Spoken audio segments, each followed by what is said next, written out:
बोलो वृंदावन बिहारी लाल की जय। बोले काशी मातम की जय।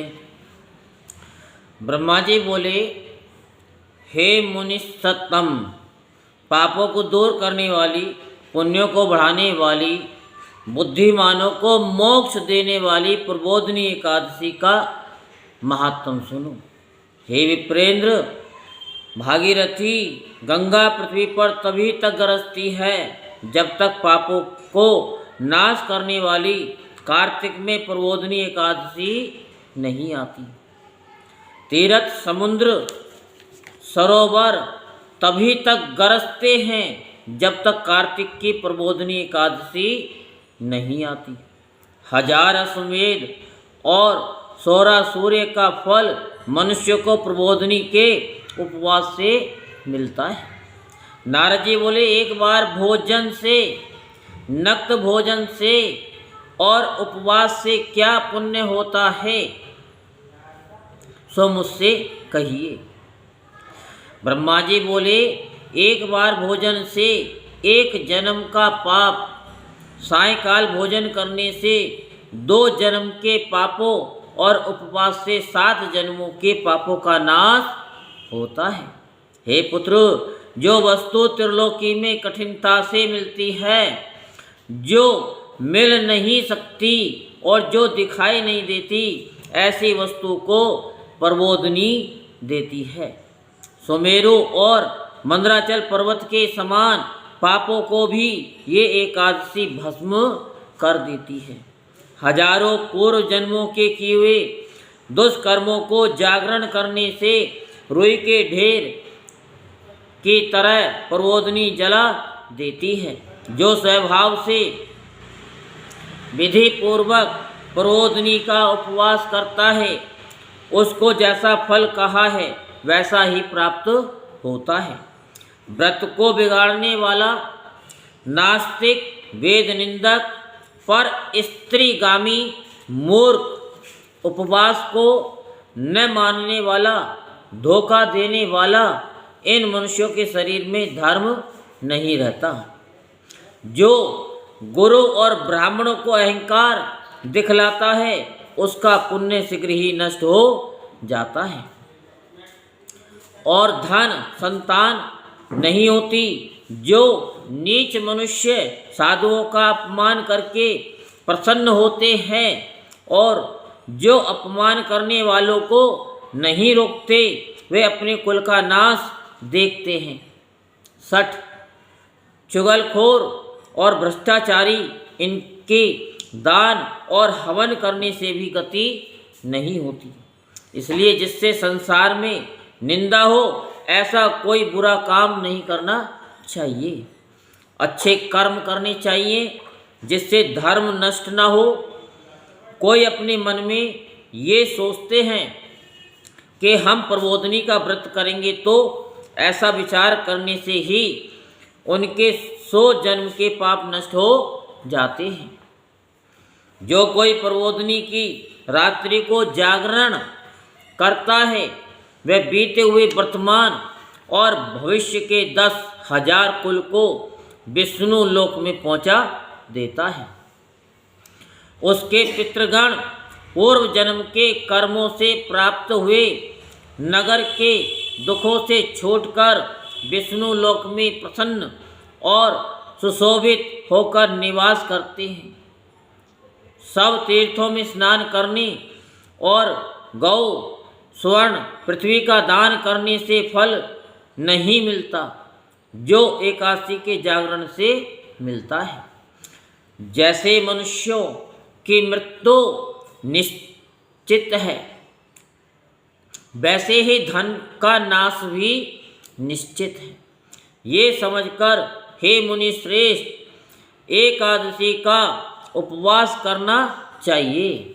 जो कोई विधि पूर्वक प्रबोधनी का व्रत करता है, उसके घर में त्रिलोकी के सब तीर्थ आ जाते हैं और वही ज्ञानी, योगी, तपस्वी और जितेंद्रिय है, उसी को भोग और मोक्ष मिलता है। ये एकादशी विष्णु की प्यारी है और धर्म के सार को देने वाली है।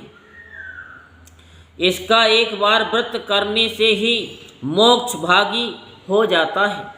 सब धर्मों को छोड़कर इसका उपवास करना चाहिए। कर्म मन वाणी से जो कुछ पाप किया है उसको प्रबोधनी के जागरण से भगवान दूर कर देते हैं। हे वत्स, प्रबोधनी के दिन मनुष्य भगवान के निमित्त स्नान दान जप होम जो कुछ करते हैं वह अक्षय होता है। जो मनुष्य एकादशी का व्रत करके भक्ति से भगवान का पूजन करते हैं उनके 100 जन्मों के पाप दूर हो जाते हैं। इस व्रत से भगवान को प्रसन्न करके 10 दिशाओं में प्रकाश करता हुआ विष्णु यानी मनुष्य विष्णु लोक को जाता है। ये पवित्र एकादशी धन धान्य को देने वाली और सब पापों को दूर करने वाली है। भक्ति पूर्वक इसका व्रत करने से जो कोई वस्तु दुर्लभ नहीं है, सूर्य चंद्र के ग्रहण में स्नान दान से जो फल होता है उससे 1000 गुना फल एकादशी के जागरण से मिलता है। प्रबोधनी के दिन स्नान दान जप होम स्वाध्याय भगवान का पूजन इसमें से जो कुछ किया जाए उसका करोड़ गुना फल प्राप्त होता है। कार्तिक की एकादशी का व्रत न करने से जन्म भर का किया हुआ सब पुण्य व्यर्था है। हे विपेंद्र, इसलिए सब कामनाओं को पूर्ण करने वाले जनार्दन भगवान की यत्न से सेवा करनी चाहिए। जो विष्णु भक्त कार्तिक में पराय अन्न को स्वीकार नहीं करता उसको चंद्रायण व्रत का फल मिलता है। कार्तिक में मधुसूदन जैसे शास्त्र की कथा वार्ता से प्रसन्न होते हैं वैसे ही यज्ञ और हाथी आदि दान से नहीं होते। जो मनुष्य कार्तिक में विष्णु की कथा को पूरी अथवा उसका आधा अथवा चौथाई श्लोक कहते वे सुनते हैं उनको 100 गौ दान का फल मिलता है। हे मुनि, कार्तिक के महीने में सब धर्मों को छोड़कर मेरे सामने बैठकर कथा कहनी और सुननी चाहिए। कल्याण के लिए अथवा धन के लोभ से जो कार्तिक में भगवान की कथा कहता है वह अपने सैकड़ों कुलों का उद्धार कर देता है। जो भगवान के प्रबोध के दिन कथा कहते हुए सुनते हैं, हे मुनि, उनको सप्तद्वीप युक्त पृथ्वी के दान का फल मिलता है। फिर नारद जी बोले, हे स्वामी, एकादशी की विधि मुझसे कहिए। जिस एकादशी के करने से जैसा फल मिले सो कहिए। ये सुनकर ब्रह्मा जी बोले, हे द्विजोत्तम, एकादशी को प्रातःकाल उठकर दातून करके स्नान करे, नदी तालाब कुआं बावड़ी अथवा घर में स्नान करके केशव भगवान का पूजन करे, फिर कथा सुने, नियम के लिए मंत्र पढ़े। एकादशी को निराहार व्रत करके दूसरे दिन भोजन करे। हे पुंडरीकाक्ष, मैं आपकी शरण में हूँ, आप मेरी रक्षा करें। इस मंत्र को चक्रधारी भगवान के सामने पढ़ें। भक्ति भाव से प्रसन्नता पूर्वक उपवास करें। रात्रि में भगवान के समीप बैठकर जागरण करें। हे मुनि, जो गाता है, नाचता है, बाजे बजाता है अथवा भगवान की कथा को कहता वे सुनता है, वह पुण्यात्मा तीनों लोक के ऊपर निवास करती है। कार्तिक में प्रबोधनी के दिन बहुत से फूल फल कपूर अगर कुम से भगवान का पूजन करना चाहिए। एकादशी के दिन लोभ न करना चाहिए, निर्लोभ होकर दान करना चाहिए, इससे असंख्य पुण्य होता है। एकादशी जागरण अनेक प्रकार के सुंदर फलों से भगवान का पूजन और शंख से जल भरकर जनार्दन को अर्घ देना चाहिए। तीर्थों में स्नान और अनेक प्रकार के दान करने से जो फल होता है उससे करोड़ गुना फल प्रबोधन अर्घ देने से मिलता है। हे मुनि श्रेष्ठ, जो दिव्य अगस्त के फूलों से जनार्दन का पूजन करता है उसके लिए इंद्र भी हाथ जोड़ता है। हे विपेंद्र, तपस्या से प्रसन्न होकर भगवान वह फल नहीं देते जैसे अगस्त के फलों से श्रृंगार करने से 100 फल देते हैं। हे कलिवर्धन, जो कार्तिक में भक्ति पूर्वक भगवान की बेल पत्र से पूजा करते हैं उनकी मुक्ति हो जाती है। हे वत्स, कार्तिक में जो तुलसी के पत्ते और फूल से जनार्दन की पूजा करते हैं उनके 10,000 वर्ष के पाप भस्म हो जाते हैं। तुलसी का दर्शन, स्पर्श, ध्यान, कीर्तन, नमस्कार, स्तुति करने से, पौधा लगाने से, सींचने और नित्य पूजन करने से तुलसी शुभ फल देती है। जो नित्य प्रति तुलसी की 9 प्रकार की भक्ति करते हैं वे करोड़ों युगों तक वैकुंठ में निवास करते हैं। हे मुनि,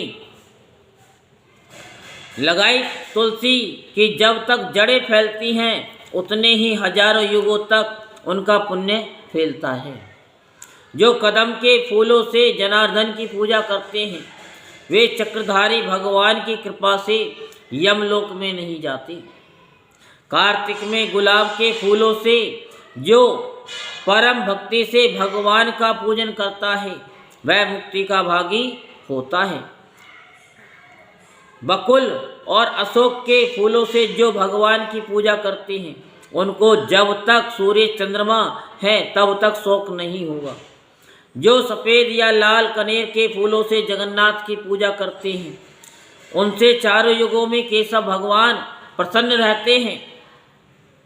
जो बड़भागी मनुष्य केशव के ऊपर आम का बोर चढ़ाते हैं उनको करोड़ गौ दान का फल मिलता है। जो दूब के अंकुर से भगवान का पूजन करते हैं उनको पूजा का 100 गुना फल प्राप्त होता है। हे नारद, जो छोकरे पत्तों से सुखदाई भगवान का पूजन करते हैं वे भयंकर यमलोक के मार्ग को सरलता से पार कर जाते हैं। जो वर्षा ऋतु में चंपा के फूलों से देवेश भगवान का पूजन करते हैं वे मनुष्य फिर संसार में जन्म नहीं लेते।